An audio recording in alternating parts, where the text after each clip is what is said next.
నమస్కారాలు.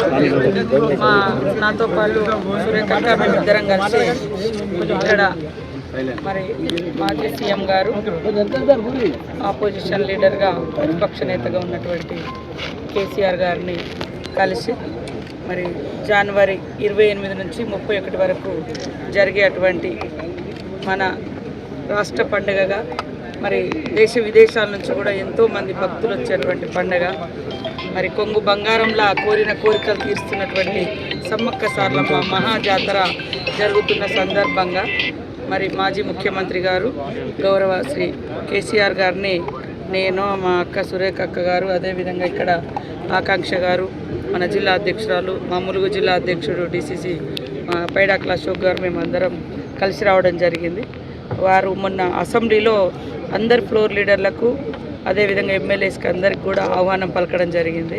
కాబట్టి ఆ రోజు మరి మేము కేసీఆర్ గారు టైం అడగడంతో ఈరోజు వారు మాకు టైం ఇచ్చారు. ఆ టైం ప్రకారం ఇలాంటి రాజకీయ సంబంధాలు కాదు, ఇది ఒక ట్రెడిషన్, ఒక సాంప్రదాయబద్ధంగా నిర్వహించుకునేటువంటి జాతర. ఆదివాసీ బిడ్డలుగా పుట్టినటువంటి సమ్మక్క సారలమ్మలు కానీ ఈ రాష్ట్రంలో కానీ పక్క రాష్ట్రాల్లో కానీ అందరి దేవుళ్ళుగా ఒక కులము, మతము, ప్రాంతము అనేటువంటి తేడా లేకుండా మరి అందరి కోరిన కోరికలను తీర్చే తల్లులుగా ఉన్నారు. కాబట్టి ఈ యొక్క మహాజాతరకు మేము ఆహ్వానించడం జరిగింది. వారు అదేవిధంగా కేసీఆర్ గారు, వారి సతీమణి శోభమ్మ గారు కూడా ఇద్దరు కూడా కూర్చొని మేము ఇచ్చినటువంటి ఆహ్వానాన్ని స్వీకరించడం జరిగింది.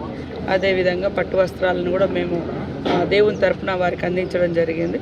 వారు కూడా సంతోషంగా స్వీకరించి రిటర్న్ మాకు కూడా ఇద్దరికి చీరలు పెట్టడం జరిగింది. సంతోషం. ఇది రాజకీయాలు మాట్లాడుకునే టైం కాదు, రాజకీయ వేదిక కాదు. ఇది మన రాష్ట్రంలో 96లోనే సమ్మక్క సారలమ్మ జాతరను స్టేట్ ఫెస్టివల్గా ప్రకటించుకోవడం జరిగింది.